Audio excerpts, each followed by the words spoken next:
I Want You Back is the debut single by American pop band The Jackson 5.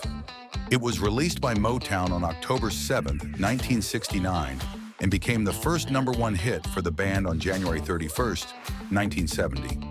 It was performed on the band's first television appearances on October 18, 1969, on the Hollywood Palace, and on their milestone performance on December 14, 1969, on The Ed Sullivan Show.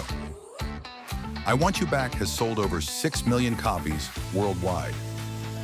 The song, along with a B-side remake of Who's Lovin' You by Smokey Robinson and the Miracles, was the only single to be released from the Jackson 5's first album, Diana Ross Presents the Jackson 5. It went to #1 on the Soul Singles chart for 4 weeks and held the #1 position on the Billboard Hot 100 Singles chart for the week ending January 31st, 1970. I Want You Back was ranked 104 on Rolling Stone's 500 Greatest Songs of All Time. Originally considered for Gladys Knight and the Pips and later for Diana Ross, as I Want to Be Free, I Want You Back explores the theme of a lover who decides that he was too hasty in dropping his partner. An unusual aspect about I Want You Back was that its main lead vocal was performed by a tween, a then 11-year-old Michael Jackson. The song is composed in A-flat major. I Want You Back was released on October 6, 1969, and was the first Jackson 5 single to be released by Motown, and the first song written and produced by The Corporation, a team comprising Motown chief Berry Gordy, Freddie Perren, Alphonso Mizell, and Deke Richards. Upon the single release, Record World said, "The Jackson 5 are Motown's new soul kings who will quickly charm top 40 and R&B lovers."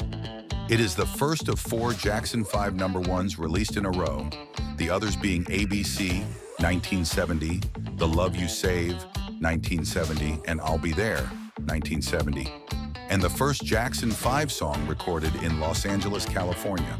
The quintet had previously been recording Bobby Taylor-produced remakes of other artists' hits, including Who's Lovin' You, the B-side to I Want You Back, at Hitsville, USA in Detroit, Michigan. From late 1969 and on, nearly all of the Jackson 5's recordings were done in Los Angeles, when the majority of recordings for other artists on the label were done in Detroit, although Gladys Knight had been the first to mention the Jacksons to Berry Gordy, and Bobby Taylor brought the Jackson brothers to Motown. Motown credited Diana Ross with discovering them.